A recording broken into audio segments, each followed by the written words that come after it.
Today I will need to speak to you about the spiritual powers and beings who live supersensibly in our proximity and have a share in our earthly life.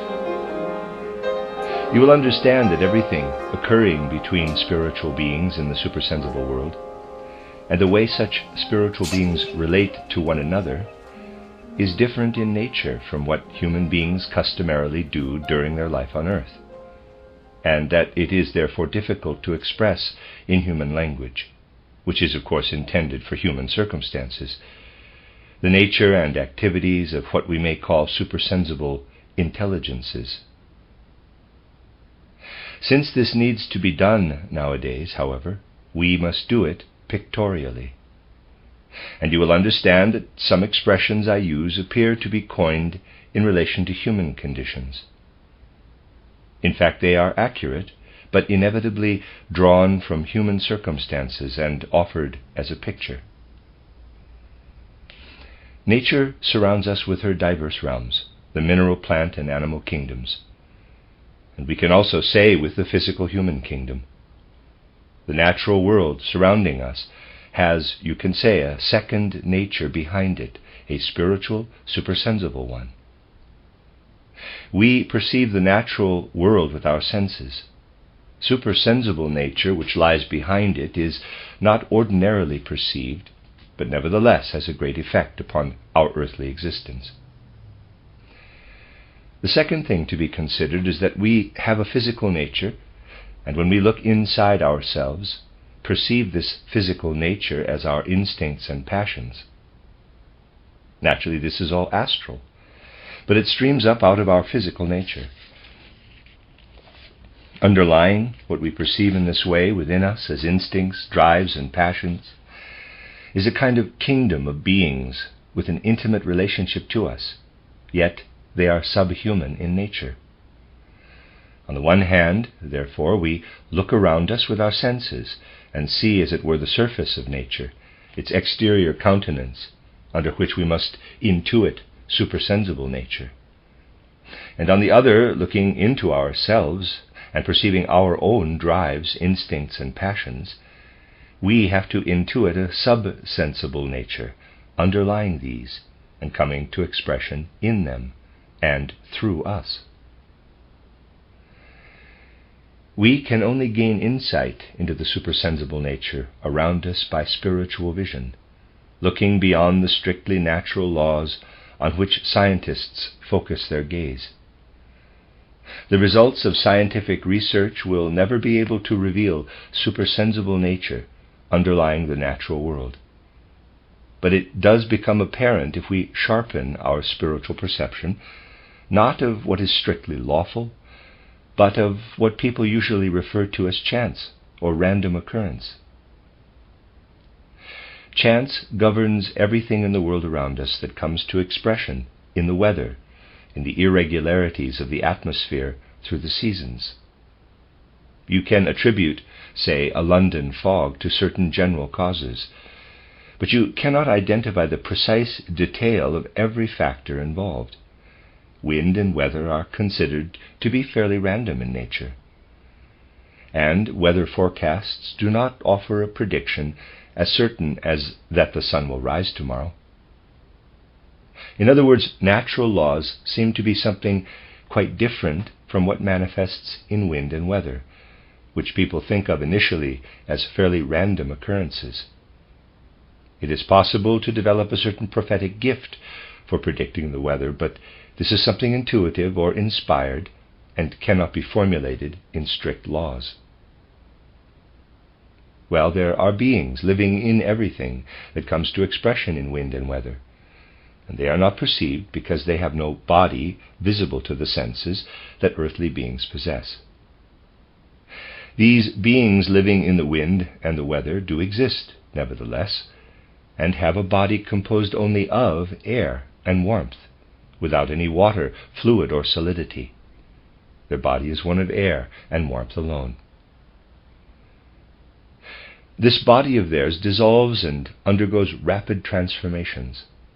The cloud formations we see, the sensations we have of wind, are only an outward expression of the deeds, if you like, of these beings, behind which is their body of air and warmth. Looking out into our atmosphere as it encircles the earth where we live, we have a world of beings composed of air and warmth, and their nature is one I have often described in my writings and lectures as Luciferic. These Luciferic beings have a very special endeavor in relation to humankind. Although they often live in weather we find unpleasant, they are beings who have an extraordinary interest in the moral element at work in the human social order. They adhere so strongly to the moral element that they consider we ought not to have a real physical body, or at least we ought not to have a body containing earthly and watery nature. They wish they could have shaped humankind like themselves, making us into entirely moral beings, though without freedom. We would be better off, in their view, if we did not have a physical nature at all, and were moral beings alone. And during the year these beings battle furiously to draw the human being away from the earth and pull him into their own sphere, to alienate him from the earth and make him earthless. These beings are especially dangerous for anything in us that is quixotic or ungrounded, any kind of foggy mysticism. People with a tendency to foggy mysticism and ungrounded enthusiasms succumb very easily to these beings who seek to draw us away from the earth, to make us a kind of angel so that we cannot possibly fall prey to immoral temptations. This probably sounds very strange and paradoxical. These powers expressed in the wind and weather, pulsing in the atmosphere, hate human freedom above all else, and wish to have nothing to do with it. They want to destroy it, if possible, and yet at the same time make us into moral automata, into nothing but angelic goodness. And if I may use an earthly expression to describe this, they, quote, fight tooth and nail, close quote, to achieve this. In contrast to these beings, which, if you like, build their fortresses in the air, though please understand I am speaking metaphorically, there are others I mentioned last time in a particular context. These have to do with what expresses itself in us in instincts, drives, desires, and passions. But they do not dwell inside us. Only their effects are to be found there. These beings live directly upon the earth, yet in a way that is invisible to people, because they never acquire a body formed in a way we could ordinarily see. They possess only a body that lives in the elements of earth and water, and their deeds manifest in the ebb and flow of tides, in volcanic eruptions, earthquakes, and tremors. Behind these phenomena, which, as you know, leave scientists helpless and perplexed, the spiritually honed gaze perceives a world of subhuman entities. And these subhuman entities are subject to the rule of powers I always refer to as Ahrimanic. These Ahrimanic powers, with their diverse sub-spirits, including sprite and goblin-like beings who dwell in the elements of earth and water, have set themselves a different task. We really can't hold it against all these beings that they do what they do. There is no point in being annoyed with Luciferic beings, for they have the very best motivations. They want to make us intrinsically moral, albeit without any freedom at all, moral automata. Yet they do want the best for us. The other beings, who have their fortresses directly under the earth's surface, exert influences that rise into our metabolism.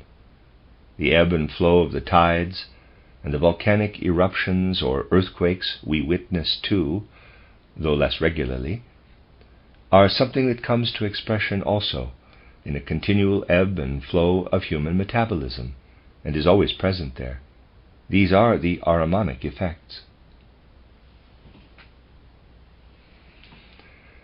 Whereas the Luciferic spirits build their castles in the air to battle against the earth on behalf of morality, these other beings battle to harden us and make us resemble them.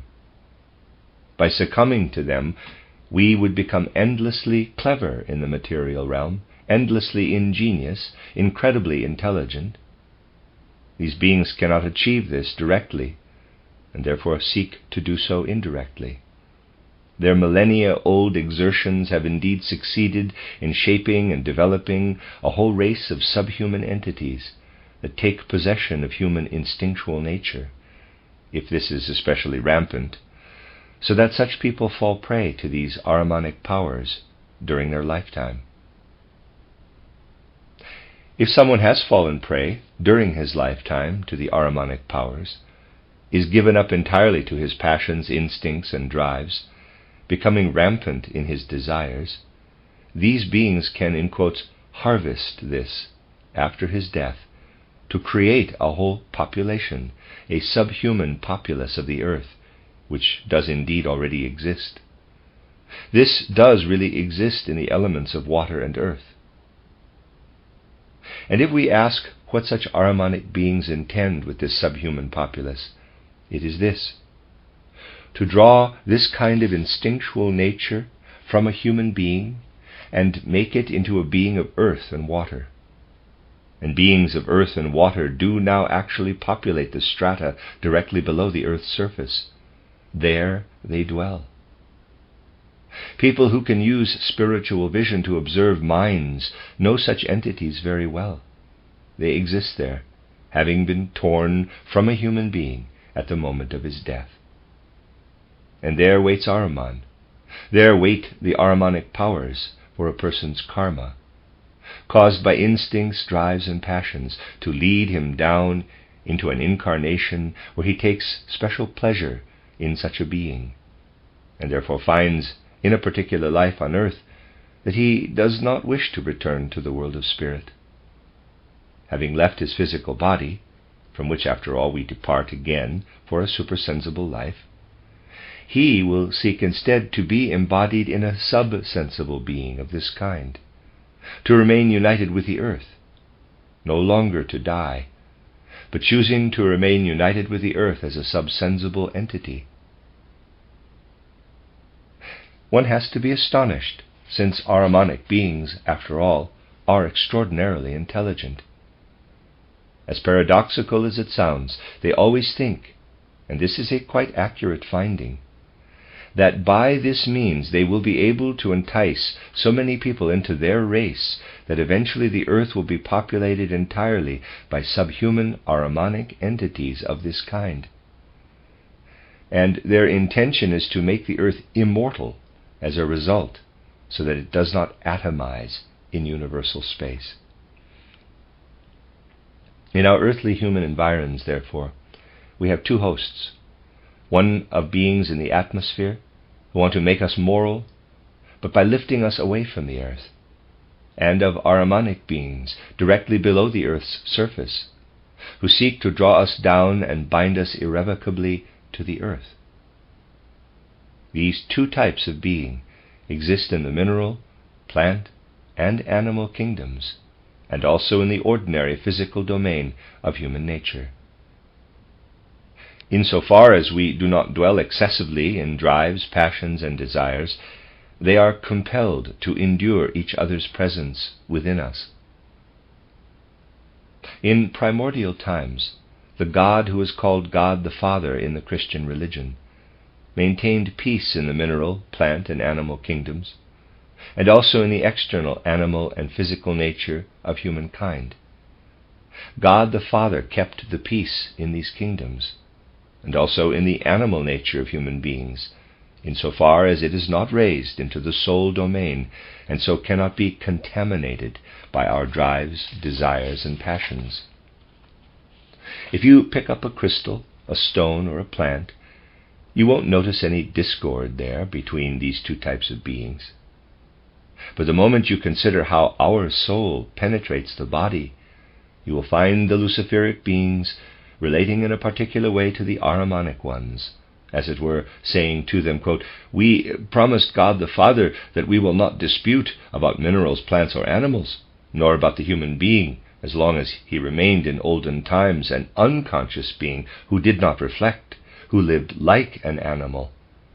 but we will fight tooth and nail over the human being who has achieved self-awareness." Close quote. Indeed, a terrible war is waged between beings of air and fire and those of earth and water to possess the human being. We have to realize this. Nowadays, humanity has developed great knowledge of external nature. Within this natural world, Luciferic and Ahrimanic beings live side by side and endure each other.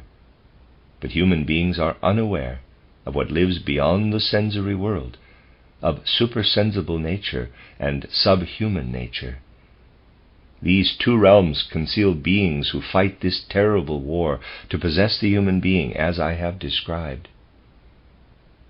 The being called Yahweh or Jehovah in the Old Testament dwells, if I may use this expression, and remembering what I said about how I'm using such words, in the moon. In other words, this entelechy in the cosmos belongs to what comes to expression in physical moon phenomena. This moon being, Yahweh, has the following task in the world order. The primary task of this intelligence is to lead to earth the human being as he descends from the world of spirit and soul and mantles himself in a body. But this Yahweh being also, if you like, retains the right to be involved with the human being on earth as well, and to regulate everything that relates to the powers of reproduction. So this Yahweh being, dwelling as it were in the moon, leads us down to earth and seeks to rule in us everything connected with the drives and instincts of reproduction. Yet reproduction cannot be ruled in isolation, since it connects with other human instincts and drives. And therefore, the Yahweh being needs helpers to maintain harmony between the instincts relating, for instance, to eating and drinking, and those involved in the instincts of reproduction, and to ensure that drives and instincts are ruled in general. And Yahweh, the moon god, if I may call him that, finds these helpers in Mercury and Venus. In the spiritual cosmos, therefore, we find a kind of alliance between the moon, the Yahweh being there, and everything populating the moon alongside Yahweh, and the beings in Venus and Mercury. The beings in this alliance seek to maintain dominion over our flesh and blood from the moon, Mercury, and Venus. We are not just earthly beings, but effects play into us from the universe. If we now consider the beings I referred to earlier as Ahrimanic, who as beings of earth and water build their fortress below the earth's surface, we find that they have not grown mature enough to approach these celestial bodies in the same way that Yahweh inhabits the moon, or his helpers inhabit Mercury and Venus. In the world order, they are condemned to reside below the earth's surface, rather than dwelling in the moon, Venus, or Mercury. As you can imagine, therefore, these entirely immoral beings not only wage war against the beings of air and fire, but primarily against Yahweh and the powers of Venus and Mercury, trying to dispossess Yahweh of his rightful dominion. Yahweh regulates the instinctive aspects of our nature. Because he does so from beyond the earth, they remain subject also to a power other than moral ones, and yet they do not necessarily become immoral. Yahweh's proper dominion means that the human race has developed on the earth in the way we know. And for this to happen, the powers of the moon, Mercury, and Venus were necessary. To oppose the human race subject to Yahweh, these Ahrimanic beings try to establish the other race I described. And a primary means for them to do so is what I characterized last time. While a human being sleeps, they approach him and tell him that good is bad and bad is good. It is so terribly easy for a person to accept this while asleep, and then to bring it back into his physical and ether body on awakening. And these Ahrimanic entities believe they will achieve their goal by whispering into our sleep like this, inspiring us to heinous evil. In other words, we ought really to depend entirely on the higher powers of the moon, Venus, and Mercury, as far as our lower nature is concerned. Our lower nature is not intrinsically evil or base, only becoming so insofar as the powers in enmity with Yahweh enter people as I have described.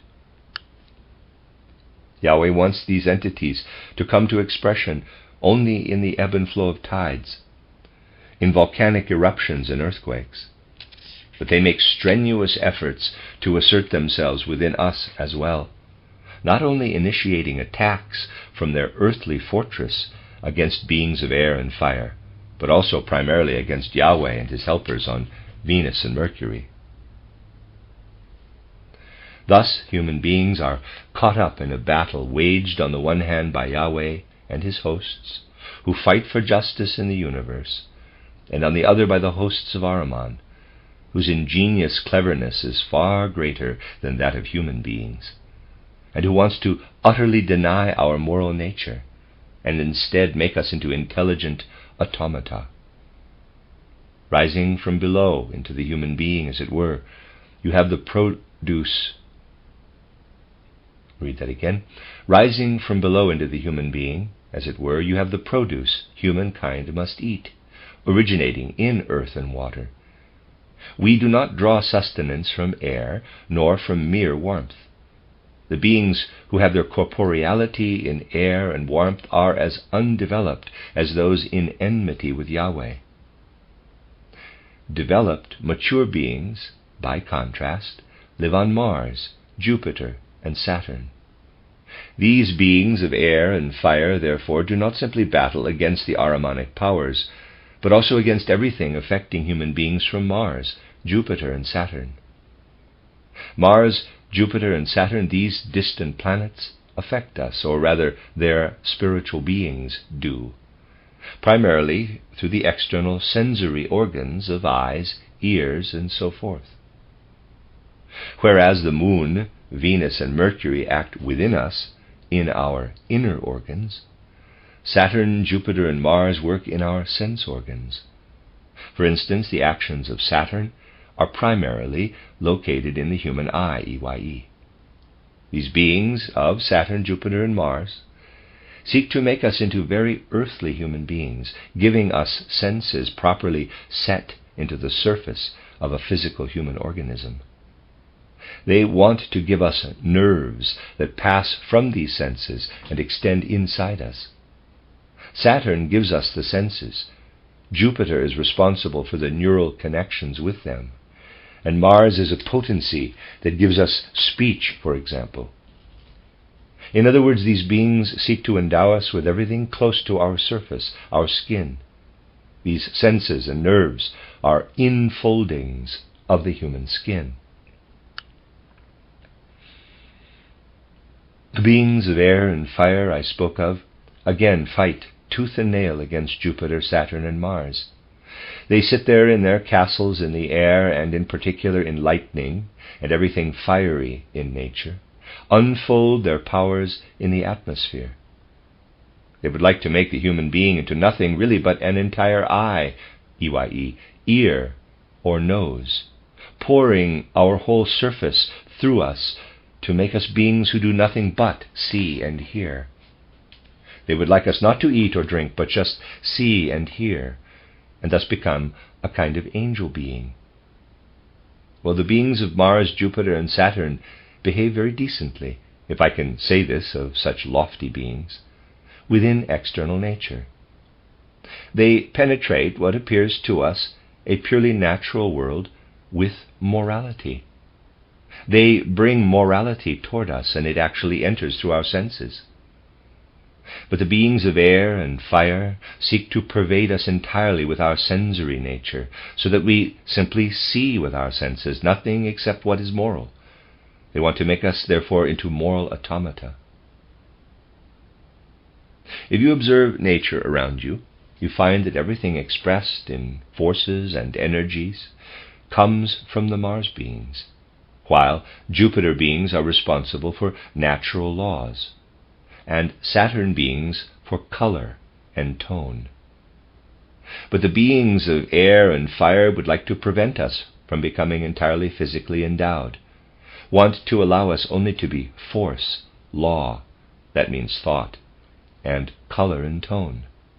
They want to dilute us or dissipate us, and as I said, make us into an angel being of sorts. In external nature, the moon, Mercury, Venus, Jupiter, Mars, and Saturn are in harmony, kept in equilibrium by the sun. But as far as human nature is concerned, they are waging a twofold battle. Firstly, the Ahrimanic and Luciferic beings are battling with each other. Secondly, the Luciferic beings are battling with all the planetary powers beyond the sun of Mars, Jupiter, and Saturn. And then the Ahrimanic beings in turn are battling with everything working through the moon, Venus, and Jupiter. A hard battle is therefore being waged behind the surface of nature and in the human being. And on this battlefield we have to achieve our progress and our freedom. In ancient times this was accomplished through the teachings of the mysteries. But nowadays we must seek to do it by what we learn from spiritual research about the invisible realms underlying nature and below the level of our human life. You see, to be unaware of these things would in future lead humanity into the gravest decline.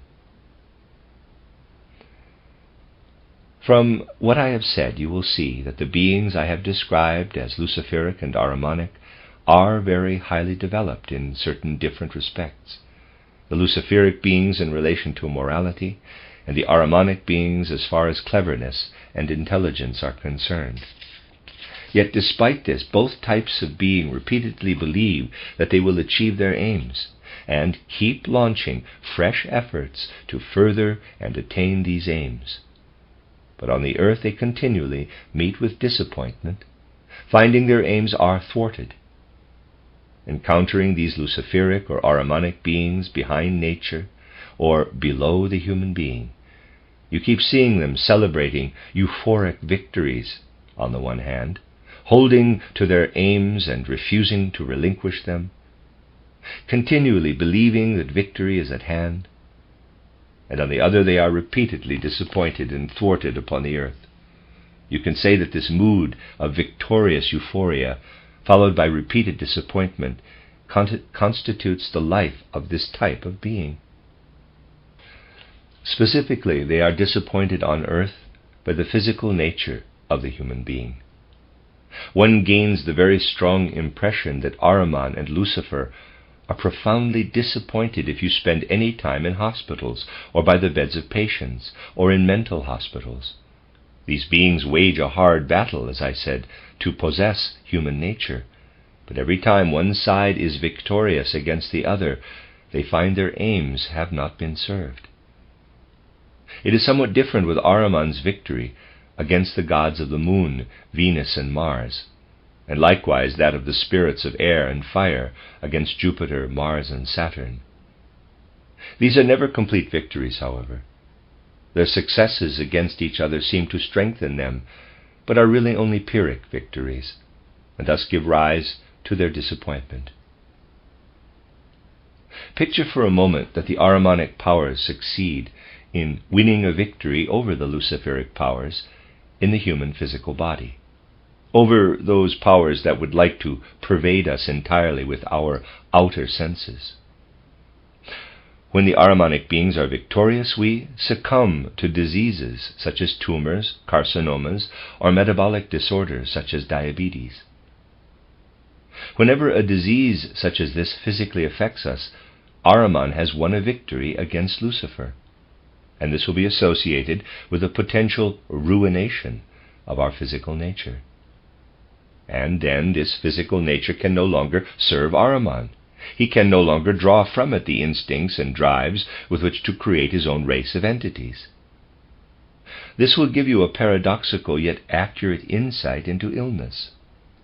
In many cases, it is the only means whereby the good powers can save the human being from the clutches of Ahriman.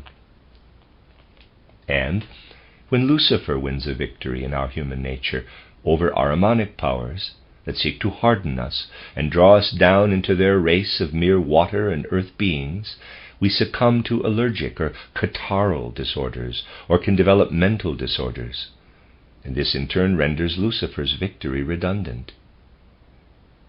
These Ahrimanic and Luciferic powers continually work with all their strength to secure their victories, only to be downcast and disappointed beside sickbeds, in hospitals, and in lunatic asylums.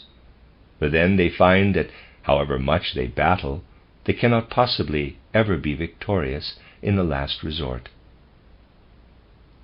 If you gain insight into the human being's etheric nature rather than just our physical nature, then you can discover the conditions which lead to such disappointments for the Ahrimanic and Luciferic beings. You see, when the Luciferic beings are victorious over Ahrimanic beings in the etheric body, a person becomes an habitual liar, but thereby he lapses from morality and from the world Lucifer wishes to raise him into. Lucifer seems to pull human beings from the earthly world, but instead of making them moral automata, he makes them into liars. And by becoming an habitual liar, in this making of a person into a liar, a weapon is given to the good powers, however paradoxical this sounds, a weapon to draw us away from the clutches of Lucifer. You see, we can overcome the lying habit, improve it, at least as karma unfolds, whereas if Lucifer were truly victorious, the human race would be lost, would be lifted entirely away from the earth. When Ahriman is victorious in the etheric body, or is close to being so, we become possessed, inwardly possessed, by cleverness. But because we are inwardly possessed by intelligence, this cleverness remains within us as possession, pervading the etheric body. And then, once again, Ahriman is unable to drag our instincts and drives down as he wishes, since they are now rooted in the etheric body due to this possession. Thus the success of the adversary spirits, leading either to mendacity or to possession, continually pulls them up short and faces them with their greatest disappointments. We can consider the astral body here too. Let's assume that Ahrimanic powers are victorious in someone's astral body, or close to being so. Then a person can become a crass egotist, completely egotistic. But if he is, he holds his instincts under control, and Ahriman can't get hold of them or draw them forth. And so the crass egotist also deprives Ahriman of his booty. And if Lucifer is victorious or close to being so, a person can become an egoless dreamer in his astral body, someone who isn't really fully present in himself. Such things exist, or at least we can fall prey to such conditions from time to time. This again is a great disappointment for Luciferic powers. And so you see how many sources of disappointment there are on earth for the Ahrimanic and Luciferic powers. But at the same time, you can see that we are in the midst of a battlefield. In the midst of ancient initiation mysteries, this was already so. We stood in a battle that takes place behind the veil of the physical world. In those times, the teachers of the mysteries, the first great teachers, were messengers of God the Father. The pupils of these messengers were the gurus, and their pupils in turn were the chelas, of lower rank. But the greatest gurus were directly instructed by the divine messengers from God the Father. Illnesses, as I have described, are sources of the greatest disappointment for Ahriman and Lucifer. Human illnesses, in a sense, numb and paralyze Lucifer and Ahriman. Despite the fact that Ahrimanic beings are so clever and Luciferic beings so moral, because their awareness is particularly bright and clear, they can become still more befogged and confused by it. And thus the messengers of the gods were undisturbed by Ahriman and Lucifer, finding remedies for various disorders, as I touched on last time. For instance, curing a Saturn disorder by means of the moon, and such like. This was in the ancient mysteries, where the messengers of God the Father could directly draw a human being out of the confusion he was exposed to in this battle waged behind nature and below the human level. In modern times, the confusion we can fall prey to is no less than it was in ancient times. It does not matter if we know nothing about it in our normal awareness. The confusion exists nevertheless. People are torn hither and thither in the battle waged around them, behind nature and below it. And if we cross the threshold and look consciously into the world of spirit, gaze upon this dire battle, if we observe this confusion of activity around the human being, below him and behind nature, we will look in vain today for any messenger of the gods, such as those who, for example, handed ancient mystery physicians the staff of Mercury and similar symbols for healing. We can no longer hold our own at all in this great battleground between the retrograde upper beings of Mars, Jupiter, and Saturn, and the lower retrograde beings of the Moon, Venus, and Mercury. If you cross the threshold, you will actually find yourself in the midst of this dire conflict between upper and lower powers, opposing each other like two warring camps, the air and fire beings as lapsed Moon, Saturn, Jupiter, and Mars beings, and earth and water beings who are lapsed Moon, Venus, and Mercury beings. And the conflict rages beyond the threshold in dire fashion, so that the sun first flames with fire, and then is darkened and obscured, and at last appears as a terrible black disk. This was not so for the ancient initiates, for they saw through this black disk, and from it came the divine messengers of God the Father to them, for instance, bearing a knowledge of healing in ancient times. In modern times we cross the threshold and find this terrible battle raging. The sun grows red, grows black, but remains a black disk, and we are repulsed, and to find our way, to survive in this confusing battle, have to search upon the earth itself. And here we are guided to the Christ, who stands there as a spiritual being who bound himself to the earth through the mystery of Golgotha, and says to us, quote, "Do not despair that the sun has grown black. It is black now because I, the Sun God, no longer dwell in it, but have descended and bound myself to the earth." Close quote. If we then approach Christ with the greatest inner humility and devotion, and with clear insight into what comes to us through knowledge of the mystery of Golgotha, while the sun does not brighten again, it remains a black disk. It begins to make audible everything Christ speaks to us, and then we learn of Christ's affinity with the sun. Though it remains a black disk, the sun becomes the being who enables us to hearken to Christ, if we have first developed in ourselves the right inner relationship to him. And then it is the Christ who tells humankind of the means to reconcile the upper with the lower powers, how one can reconcile the powers above the black sun disk, who manifest around our earth as beings of air and fire, with the lower beings. And as human beings specifically, we acquire guidance, precepts, both for healing illnesses and for understanding all the other evils that continually disappoint Lucifer and Ahriman.